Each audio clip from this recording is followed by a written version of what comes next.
A deep snow was on the ground in Washington. The sun was dazzling as it shone on the steps of the U.S. Capitol on January 20th, 1961, when Chief Justice Earl Warren administered the oath of office to the 35th President of the United States. You, John Fitzgerald Kennedy, do solemnly swear. I, John Fitzgerald Kennedy, do solemnly swear. That you will faithfully execute the office of President of the United States. That I will faithfully execute the office of President of the United States. And will, to the best of your ability. And will, to the best of my ability. Preserve, protect, and defend the Constitution of the United States. Preserve, protect, and defend the Constitution of the United States. So help you God. So help me God. From the very beginning, the most widely discussed feature of Kennedy's campaign was the fact that he was a Catholic. Only one other Catholic, Al Smith, had ever been nominated for president, and Smith had been roundly defeated. Kennedy refused to accept the proposition that a Catholic could not become president. And repeatedly in his campaign, he declared, I hope that no American, considering the really critical issues facing this country, will waste his franchise and throw away his vote by voting either for me or against me because of my religious affiliation. It is not relevant. I am saying to you that my decisions on every public policy will be my own, as an American, as a Democrat, and as a free man. Preparing for the Democratic Convention, Kennedy entered presidential primaries in a third of all the states and was victorious in every single one. Nominated on the first ballot in Los Angeles, Kennedy's acceptance speech set the guiding theme of his national leadership. We stand today on the edge of a new frontier, the frontier of the 1960s, the frontier of unknown opportunities and perils, the frontier of unfilled hopes and unfilled threats. Woodrow Wilson's New Freedom promised our nation a new political and economic framework. Franklin Roosevelt's New Deal promised security and succor to those in need.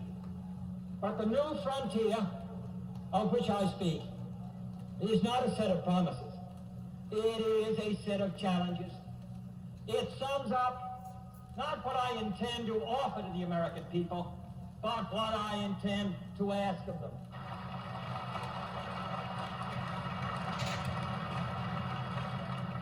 It appeals to our pride, not our security. It holds out the promise of more sacrifice instead of more security. The new frontier is here, whether we seek it or not. Beyond that frontier are uncharted areas of science and space, unsolved problems of peace and war, unconquered problems of ignorance and prejudice, unanswered questions of poverty and surplus. It would be easier to shrink from that new frontier, to look to the safe mediocrity of the past, to be lulled by good intentions and high rhetoric, and those who prefer that course should not vote for me or the Democratic Party.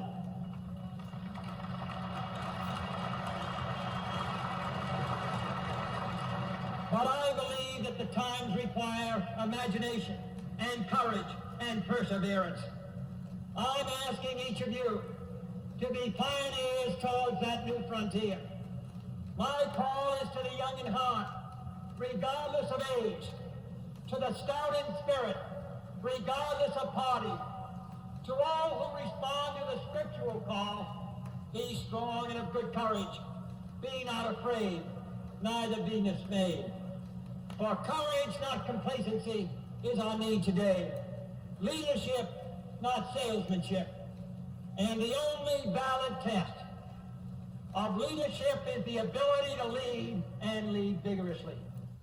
Just as anxious to lead vigorously was another member of the same young political generation, the far better known Republican candidate for president, Vice President Richard Nixon.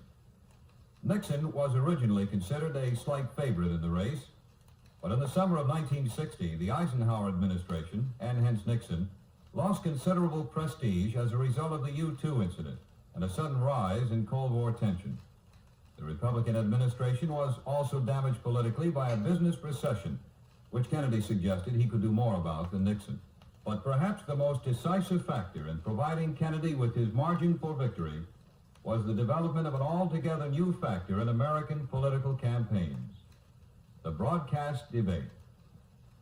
In 5 debates with Nixon, heard by the biggest radio TV audiences in history, Kennedy displayed a detailed grasp of national and foreign affairs, of personal self-confidence, and a quick wit under fire which gave him a decided advantage. As in the touch football exercises, which he and his family later made a part of the presidential image, Kennedy the campaigner was the very image of a man in motion, summoning a nation into motion. Said Kennedy in the first of the great debates, The question before us all, that faces all Republicans and all Democrats, is, can freedom in the next generation conquer, or are the communists going to be successful? That's the great issue. And if we meet our responsibilities, I think freedom will conquer. If we fail to move ahead, if we fail to develop sufficient military and economic and social strength here in this country, then I think that the tide could begin to run against us. And I don't want historians 10 years from now to say, these were the years when the tide ran out for the United States. I want them to say, these were the years when the tide came in. These were the years when the United States started to move again. That's the question before the American people, and only you can decide what you want this country to be, what you want to do with the future. I think we're ready to move. In the latter days of the campaign, an extremely active effort by President Eisenhower appeared to have brought fresh life to the Nixon campaign. But on Election Day, the nation chose Kennedy. He was chosen by one of the smallest popular vote margins in history, and in the Electoral College by the second smallest margin in this century. Nevertheless, on January 20th, 1961, President Kennedy was inaugurated in an almost universal spirit of national goodwill and high expectations. This was the occasion for perhaps the most inspiring and best remembered of all the speeches of John F. Kennedy. Here in its entirety, the inaugural address. We observe today not a victory of party, but a celebration of freedom, symbolizing an end as well as a beginning, signifying renewal as well as change. For I have sworn before you and Almighty God the same solemn oath our forebears prescribed nearly a century and 3/4 ago. The world is very different now, for man holds in his mortal hands the power to abolish all forms of human poverty and all forms of human life. And yet the same revolutionary beliefs for which our forebears fought are still at issue around the globe. The belief that the rights of man come not from the generosity of the state, but from the hand of God. We dare not forget today that we are the heirs of that first revolution. Let the word go forth from this time and place to friend and foe alike that the torch has been passed to a new generation of Americans born in this century, tempered by war, disciplined by a hard and bitter peace, proud of our ancient heritage, and unwilling to witness or permit the slow undoing of those human rights to which this nation has always been committed and to which we are committed today at home and around the world.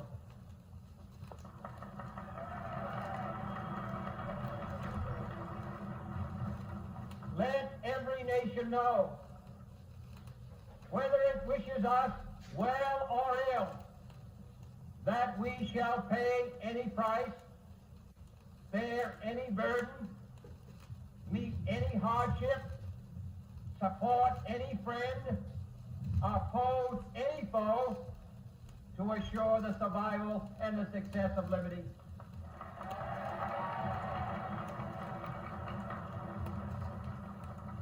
This much we pledge and more. To those old allies whose cultural and spiritual origins we share, we pledge the loyalty of faithful friends. United, there is little we cannot do in a host of cooperative ventures. Divided, there is little we can do, for we dare not meet a powerful challenge at odds and split asunder. To those new states whom we welcome to the ranks of the free, we pledge our word that one form of colonial control shall not have passed away, merely to be replaced by a far more iron tyranny. We shall not always expect to find them supporting our view, but we shall always hope to find them strongly supporting their own freedom, and to remember that in the past, those who foolishly sought power by riding the back of the tiger ended up inside.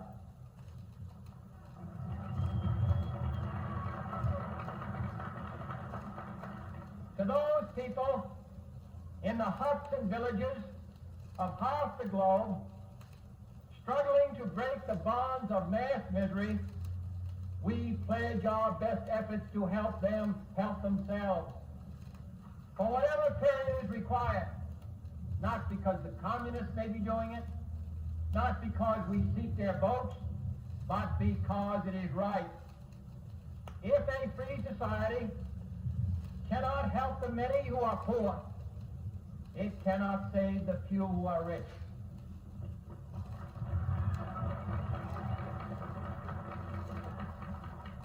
To our sister republics south of our border, we offer a special pledge to convert our good words into good deeds. In a new alliance for progress, to assist free men and free governments in casting off the chains of poverty. But this peaceful revolution of hope cannot become the prey of hostile powers. Let all our neighbors know that we shall join with them to oppose aggression or subversion anywhere in the Americas. And let every other power know that this hemisphere intends to remain the master of its own house.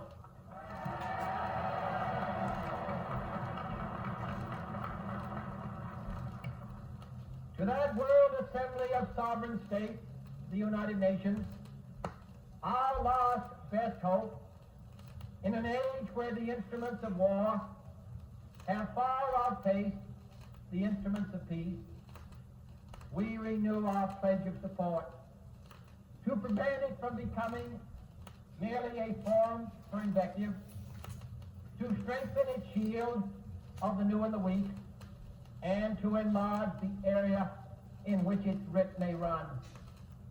Finally, to those nations who would make themselves our adversary, we offer not a pledge, but a request that both sides begin anew the quest for peace.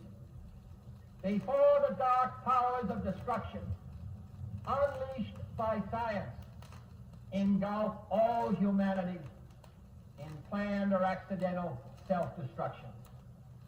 We dare not tempt them with weakness, for only when our arms are sufficient beyond doubt can we be certain beyond doubt that they will never be employed. But neither can two great and powerful groups of nations take comfort from our present course, both sides overburdened by the cost of modern weapons, both rightly alarmed by the steady spread of the deadly atom, yet both racing to order that uncertain balance of terror that stays the hand of mankind's final war.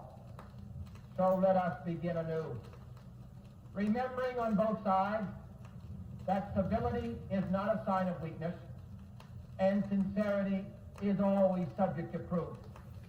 Let us never negotiate out of fear, but let us never fear to negotiate.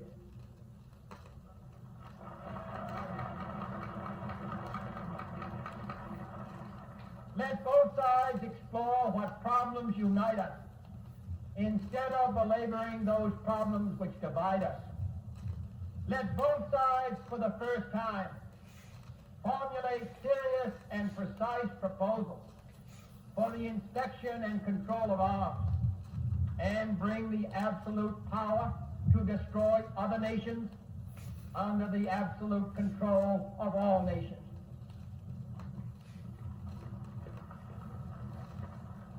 Let both sides seek to invoke the wonders of science instead of its terrors.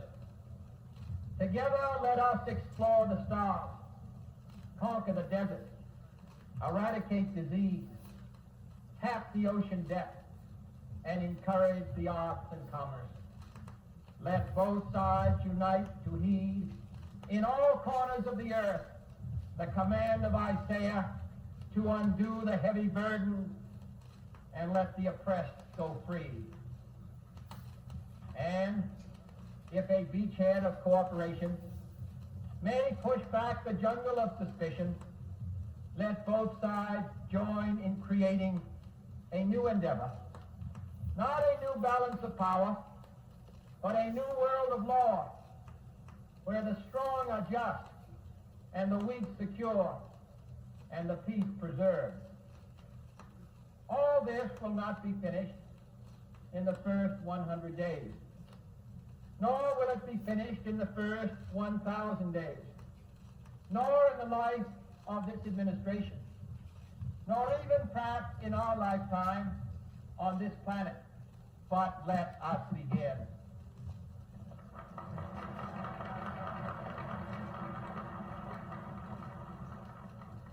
In your hands, my fellow citizens, more than mine, will rest the final success or failure of our cause.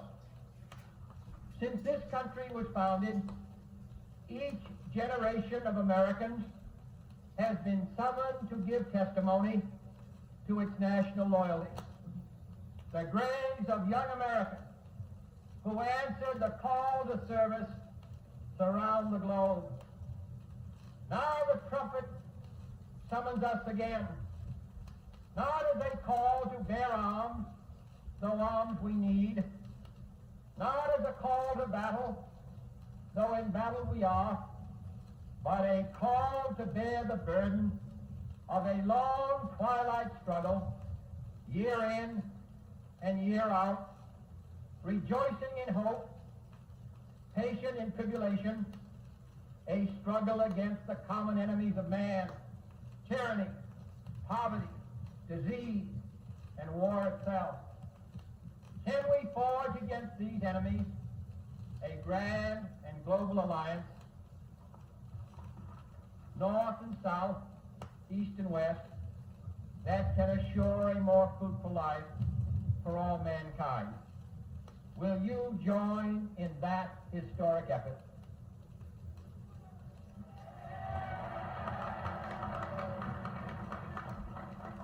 In the long history of the world, only a few generations have been granted the role of defending freedom in its hour of maximum danger.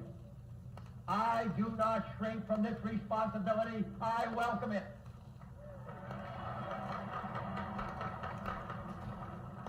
I do not believe that any of us would exchange places with any other people or any other generation.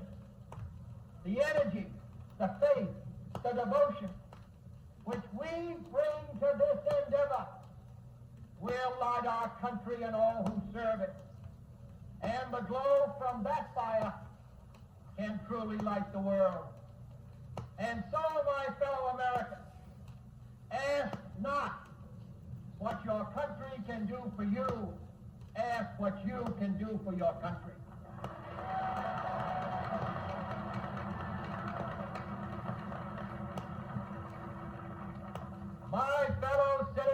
the world, ask not what America will do for you, but what together we can do for the freedom of man.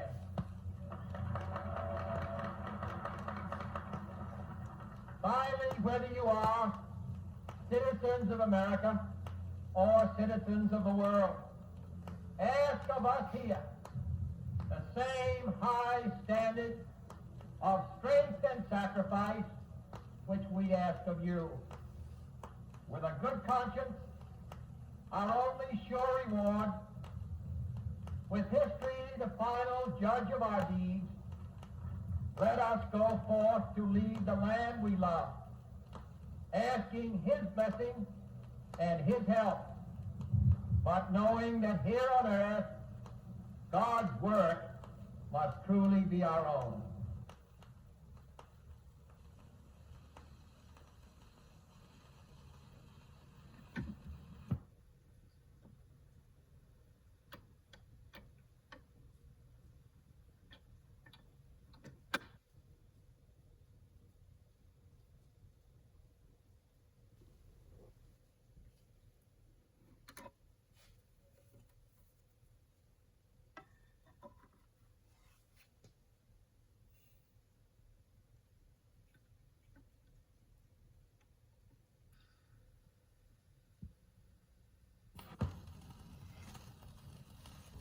As he assumed office in 1961, John F. Kennedy made it clear that he hoped to arouse the kind of enthusiasm for fresh and dynamic national innovations which had characterized the famous first 100 days of Franklin D. Roosevelt's New Deal. An able, young, and imaginative administrative team arrived in Washington with their able, young, and imaginative president. All came with a great variety of new ideas. But from the very beginning, the domestic concerns of the nation were thrust in the background as the new administration was forced to meet an almost endless succession of fresh emergencies abroad. Shortly after President Kennedy took office, he had to make a decision about an invasion of communist Cuba by anti-Castro exiles. The invasion had been under preparation since before he became president. The puzzle of Kennedy's decision and his execution of it will be discussed by historians for years to come. The vital question, after deciding to go ahead at all, was whether to give the mere battalion of exiles active support by the air and naval forces of the United States itself. Kennedy elected not to permit U.S. air or naval support. The invasion, whatever might have been its fate otherwise, was thereby doomed. If Cuba, in the first year of the Kennedy administration, represented a country already committed in the most frustrating way to communism, other countries, still free throughout the world, were facing heavy communist pressure. Crises in Laos and Vietnam, in the Congo, and in the narrow waters dividing Red China from the nationalist stronghold on Formosa continually engaged Kennedy's attention and required his continual vigilance and ingenuity. But throughout his administration, the most hazardous emergencies repeatedly arose in West Berlin. Confronted in the summer of 1961 with a Russian ultimatum to evacuate Western troops, Kennedy flatly refused. In a major address to the nation, he called for a great strengthening of the nation's conventional armed forces in Europe and elsewhere. Said the president, We face a challenge in Berlin, but there is also a challenge in Southeast Asia, where the borders are less guarded, the enemy harder to find, and the dangers of communism less apparent to those who have so little. I hear it said that West Berlin is militarily untenable, and so was Bastogne, and so in fact was Stalingrad. Any dangerous spot is tenable if men, brave men, will make it so. We seek peace, but we shall not surrender. 3 times in my lifetime, our country and Europe have been involved in major wars. In each case, serious misjudgments were made on both sides of the intentions of others, which brought about great devastation. Now, in the thermonuclear age, any misjudgment on either side about the intentions of the other could rain more devastation in several hours than has been wrought in all the wars of human history. I know that sometimes we get impatient. We wish for some immediate action that would end our perils. But I must tell you that there is no quick and easy solution. The communists control over 1 billion people, and they recognize that if we should falter, their success would be imminent. We must look to long days ahead, which, if we are courageous and persevering, can bring us what we all desire. In meeting my responsibilities in these coming months as president, I need your goodwill and your support, and above all, your prayers. Kennedy's firm stand on Berlin in the first year of office ended for the remainder of his administration any major effort by the Soviet Union to force the Western powers out of their sector of Berlin. In 1962, however, the communist regime in East Germany succeeded without any effective U.S. opposition in erecting a wall which sealed off West Berlin from the communist sector and became an international symbol of the closed communist society. Early that year, Kennedy found time to engage in a domestic struggle. Through considerable pressure on the nation's steel union, the president managed to secure a wage settlement with the major steel companies, which involved an unusually small increase in pay.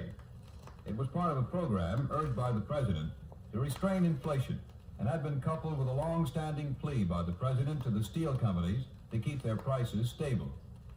The ink was hardly dry in the union contract when the president of U.S. Steel, followed quickly by most other steel executives, announced a major price increase. The following day at a news conference, the president delivered what is generally regarded as the angriest statement he ever made in office. Simultaneous and identical actions of United States Steel and other leading steel corporations increasing steel prices by some $6 a ton constitute a wholly unjustifiable and irresponsible defiance of the public interest. In this serious hour in our nation's history, at a time when restraint and sacrifice are being asked of every citizen, the American people will find it hard, as I do, to accept a situation in which a tiny handful of steel executives whose pursuit of private power and profit exceeds their sense of public responsibility can show such utter contempt for the interests of 185 million Americans. Within a week, the steel industry responded by rolling back the announced increases. The president's action led to a long period of tension between the White House and the business community, a tension which gradually eased, but never quite returned to what it had been before the President of the United States and the President of United States Steel had their historic confrontation. The fall of 1962 brought the greatest of all the confrontations of the Kennedy administration. In October, the President received certain proof that the Soviet Union had established bases for nuclear missiles in Cuba. Addressing the nation on this occasion, he announced a naval blockade of the island, forcing ships carrying Russian arms to Cuba to return, and implied strongly that the United States would bomb and, if necessary, invade Cuba unless the missiles were withdrawn. This was the somber conclusion of President Kennedy's address on the Cuban blockade. My fellow citizens, let no one doubt that this is a difficult and dangerous effort on which we have set out. No one can foresee precisely what course it will take, or what costs or casualties will be incurred. Many months of sacrifice and self-discipline lie ahead, months in which both our patience and our will be tested, months in which many threats and denunciations will keep us aware of our dangers. But the greatest danger of all would be to do nothing. The path we have chosen for the present is full of hazards, as all paths are. But it is the one most consistent with our character and courage as a nation and our commitments around the world. The cost of freedom is always high, but Americans have always paid it. And one path we shall never choose, and that is the path of surrender or submission.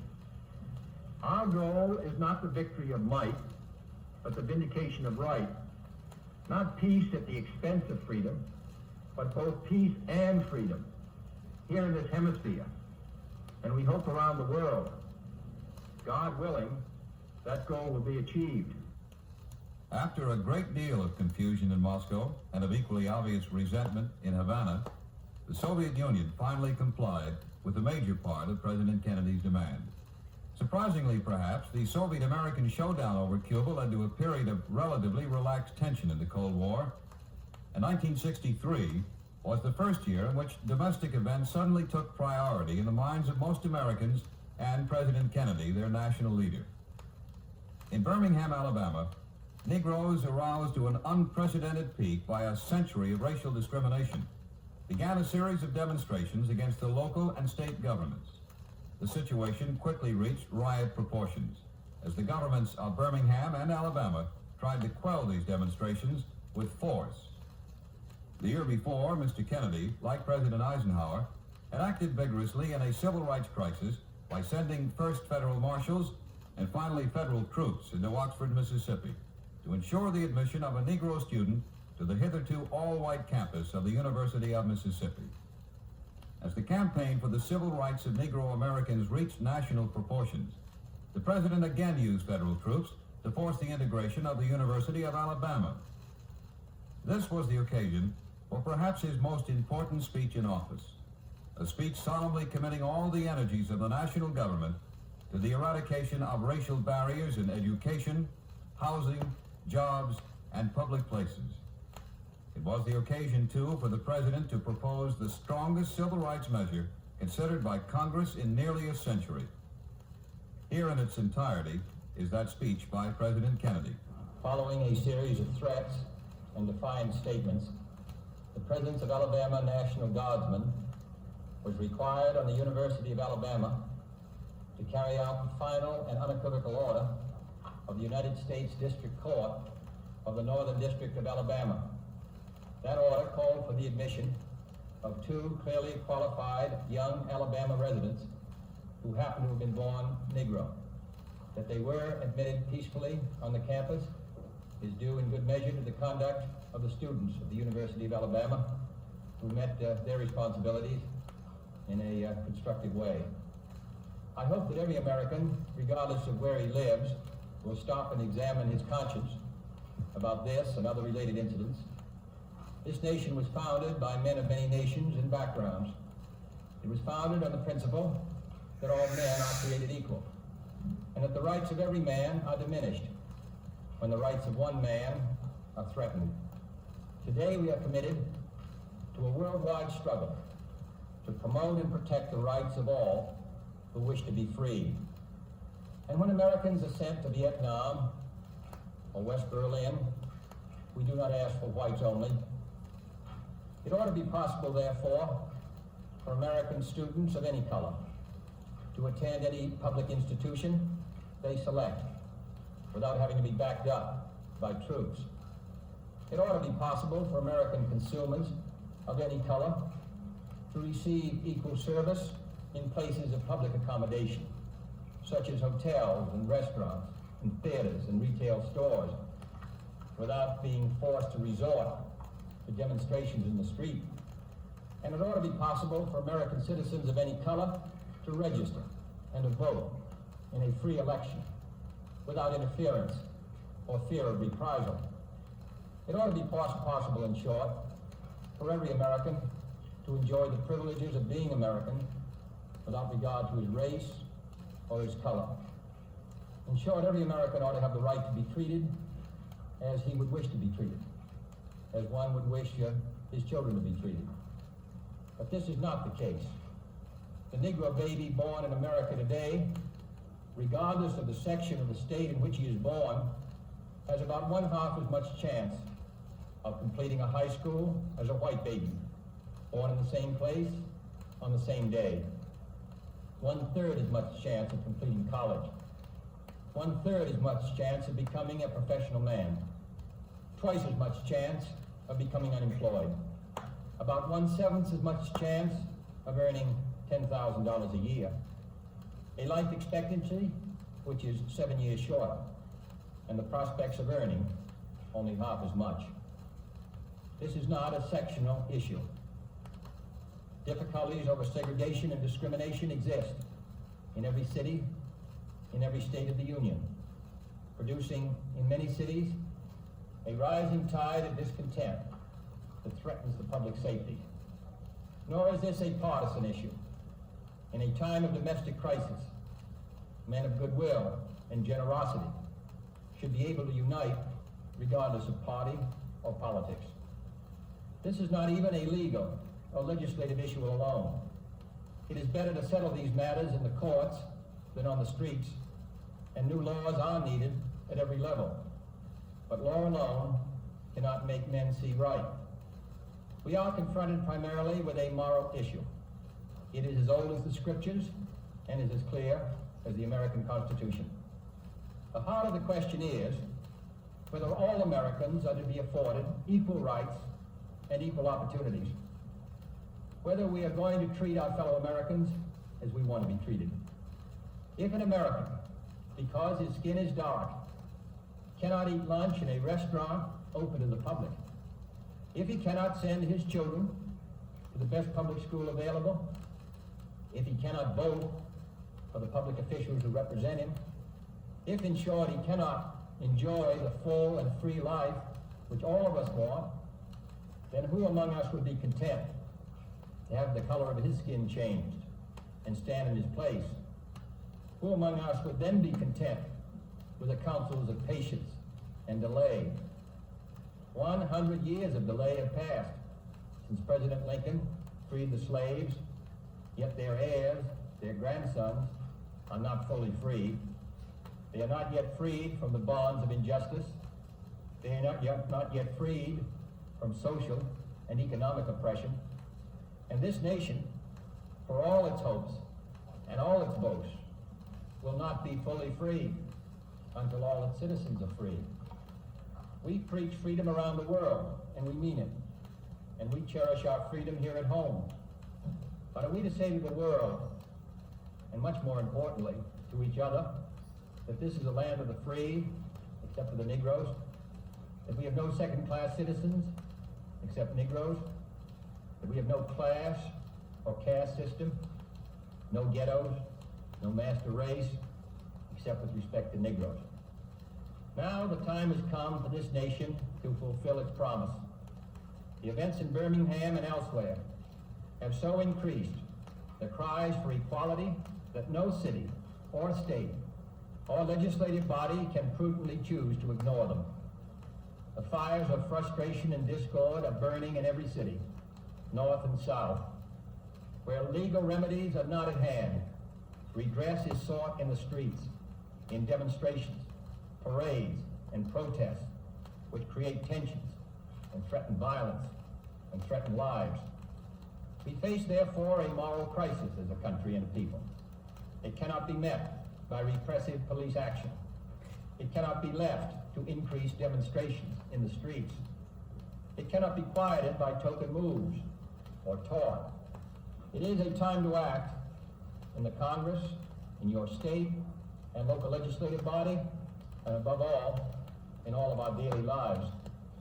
It is not enough to pin the blame on others, to say this is a problem of one section of the country or another, or to pour the facts that we face.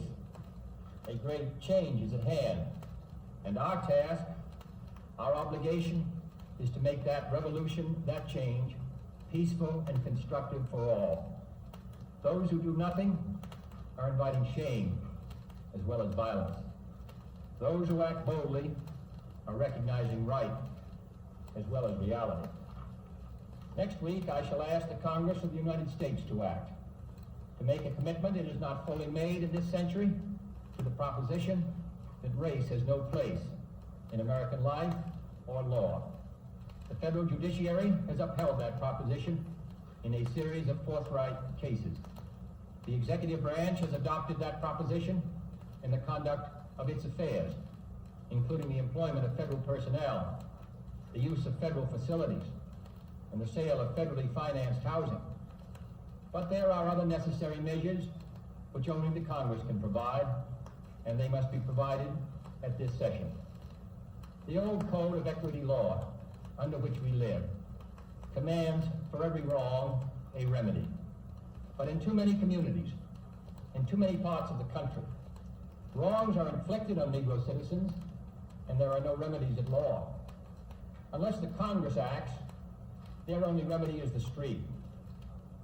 I am therefore asking the Congress to enact legislation giving all Americans the right to be served in facilities which are open to the public: hotels, restaurants, theaters, retail stores, and similar establishments. This seems to me to be an elementary right. Its denial is an arbitrary indignity that no American in 1963 should have to endure, but many do. I recently met with scores of business leaders, urging them to take voluntary action to end this discrimination. And I've been encouraged by their response. And in the last 2 weeks, over 75 cities have seen progress made in desegregating these kinds of facilities. But many are unwilling to act alone. And for this reason, nationwide legislation is needed if we are to move this problem from the streets to the courts.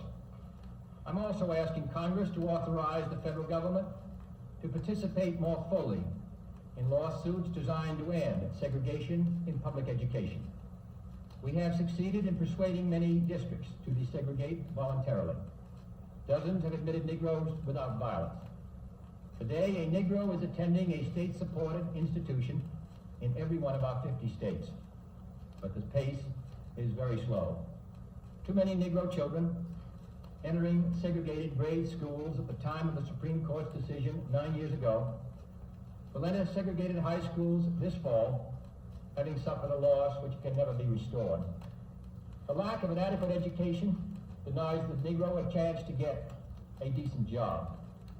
The orderly implementation of the Supreme Court decision, therefore, cannot be left solely to those who may not have the economic resources to carry the legal action, or who may be subject to harassment. Other features will be also requested, including greater protection for the right to vote.